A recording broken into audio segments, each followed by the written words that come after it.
I am Gabrielle Calungsod and I'll be performing arterial blood gas extraction.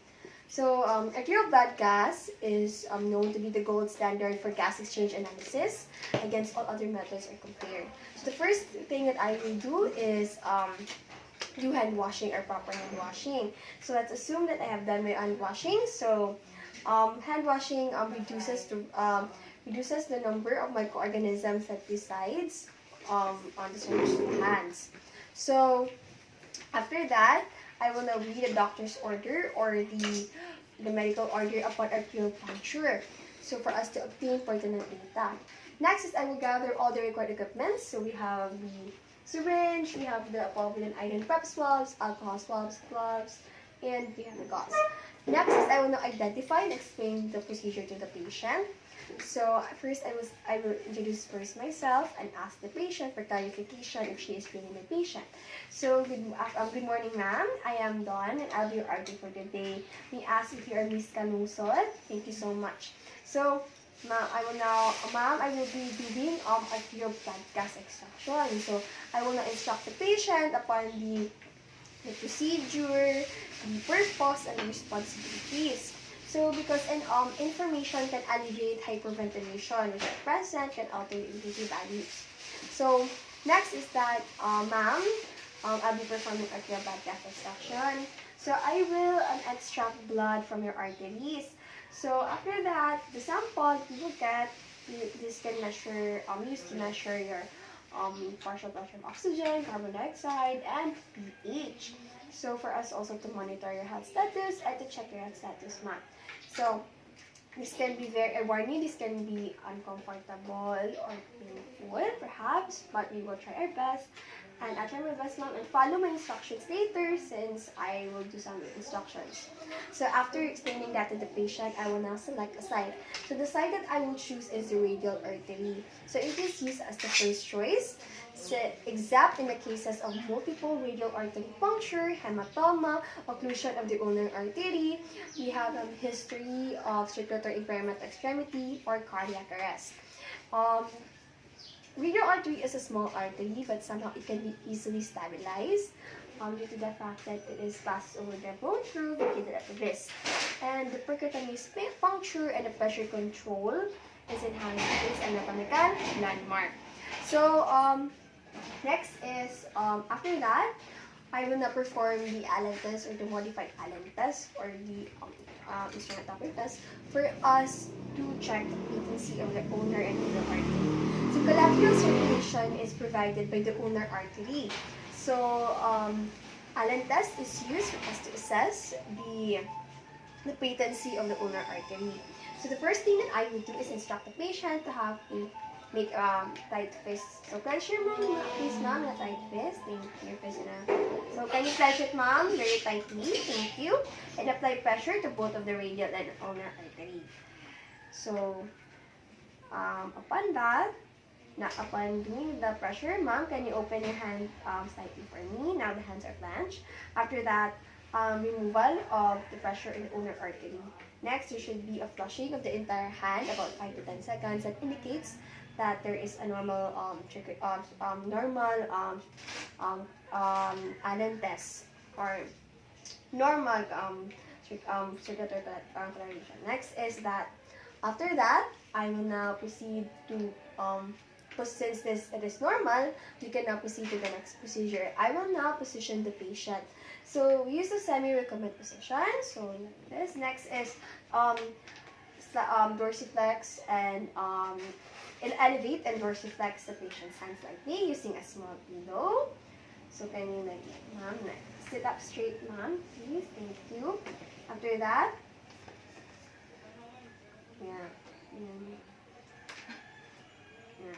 so do you feel comfortable, ma'am? Next is after that, I will ma'am, can you rotate neck? Okay, for rotate slightly the hands for us to palpate the pulsating artery. So dorsiflexion makes the artery closer to the surface of the skin, making the artery more palpable. Next is I will do is to heparinize my syringe or a needle. So first is I will assemble. Let's assume this is a 22 gauge short bevel needle.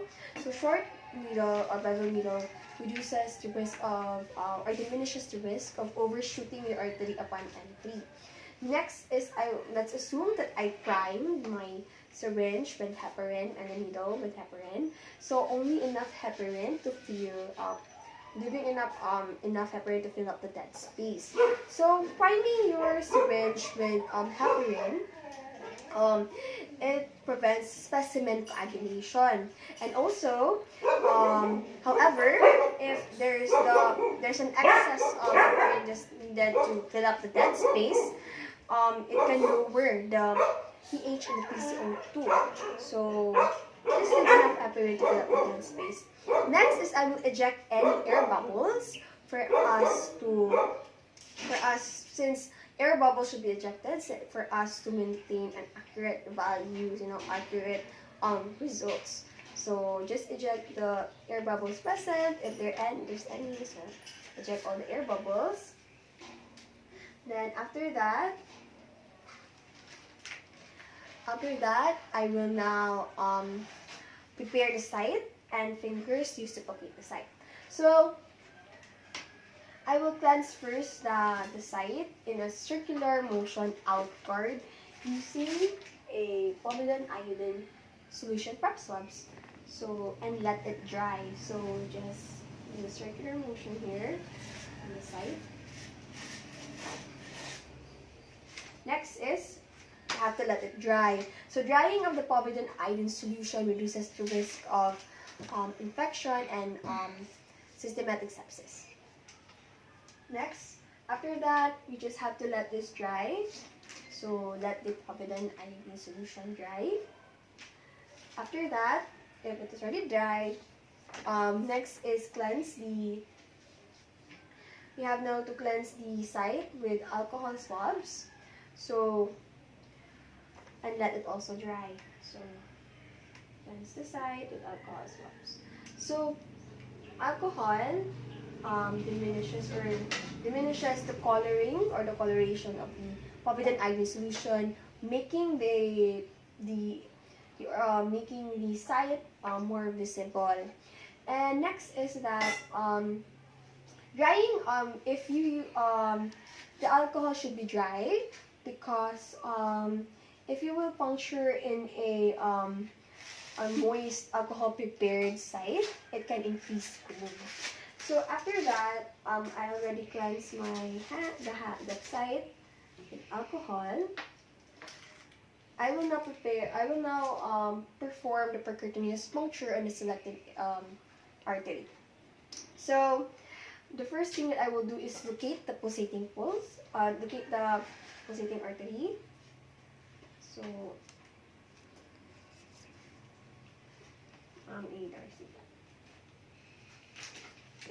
yes.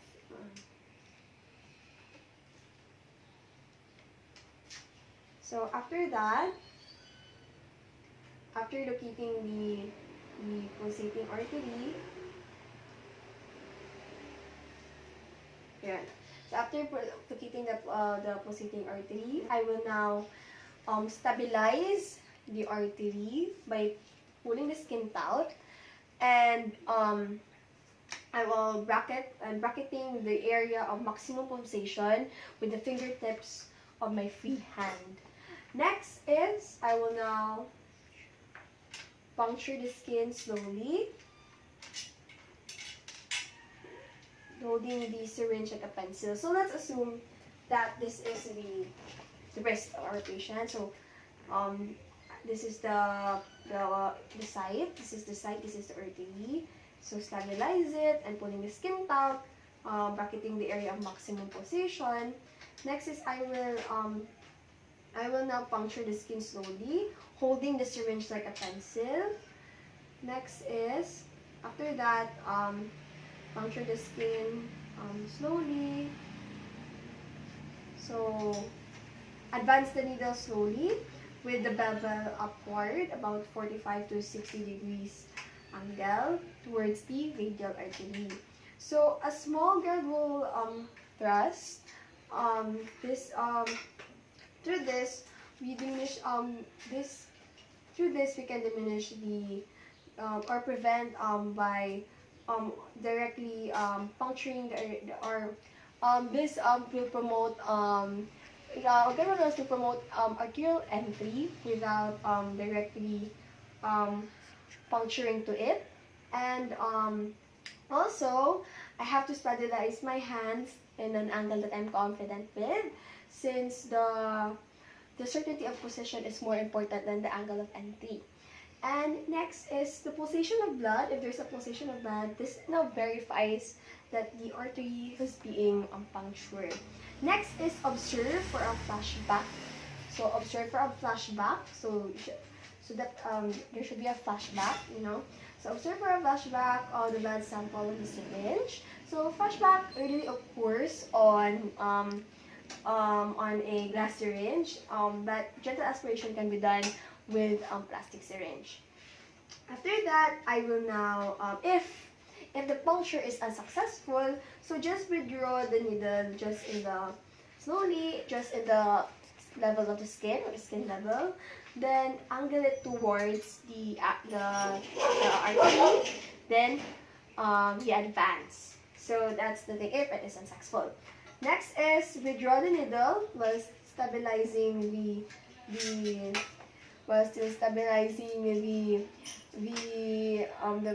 barrel. So I have to obtain first 1 to 3 ml specimen, since this amount is used for checking and if there's any additional studies necessary. So withdraw the needle while still stabilizing the barrel of the syringe. So this prevents inadvertent aspiration of air during the withdrawal of the syringe. Next is after that, so let's assume that I punctured it here.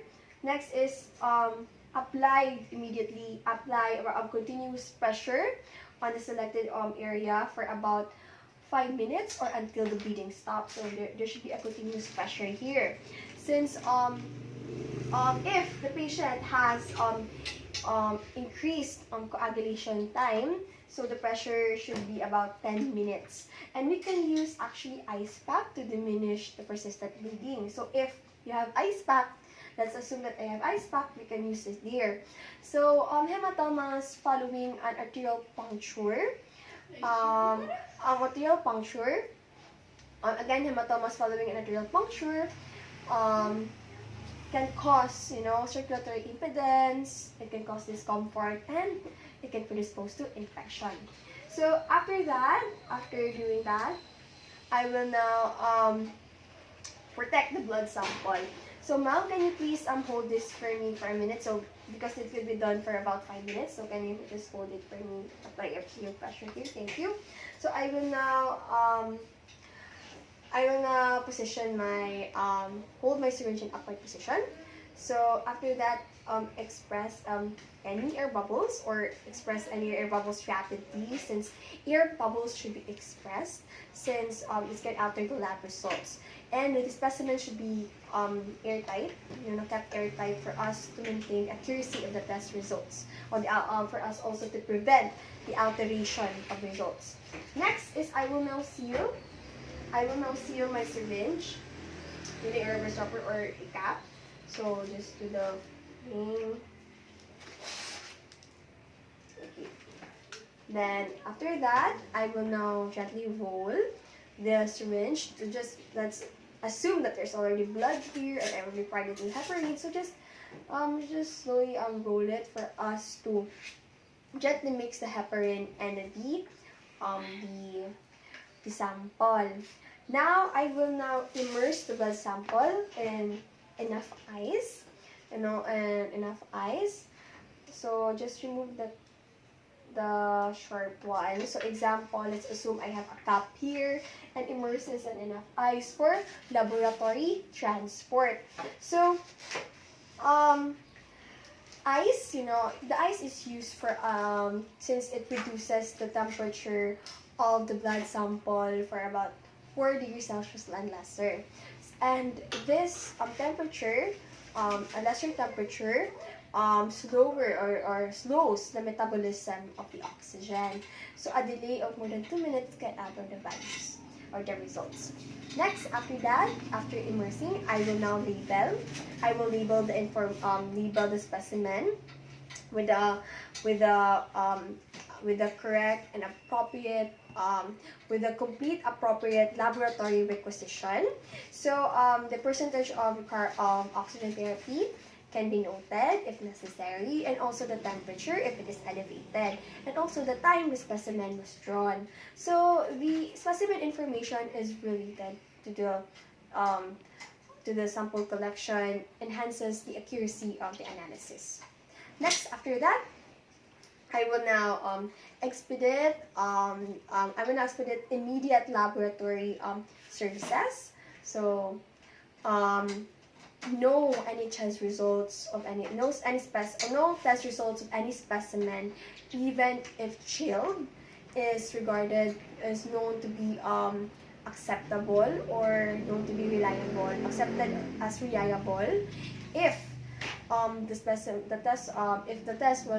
the test that was done to the specimen, if sample is tested, if sample is tested more than 15 to 30 minutes after the puncture is being done. So after that, since I will now expedite this to laboratory transport and services immediately, for us to prevent alteration of the values. So let's assume that I already transported this I will now transport this to the laboratory services. So I will now first cover the hand. So let's assume that's already 5 minutes, and cover the side for protection.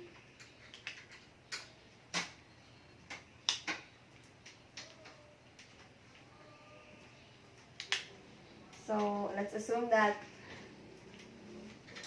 it's already about 5 minutes, or the bleeding stops, and let's just cover it with cotton. So right now I will now say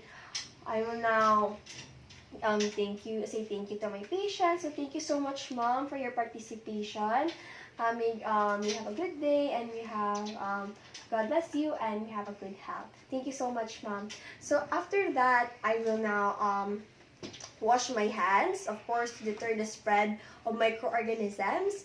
Then I will chart the significant information for us also to gather important data.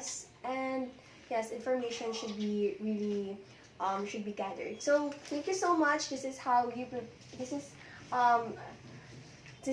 arterial blood gas extraction can be done. And thank you so much for everything.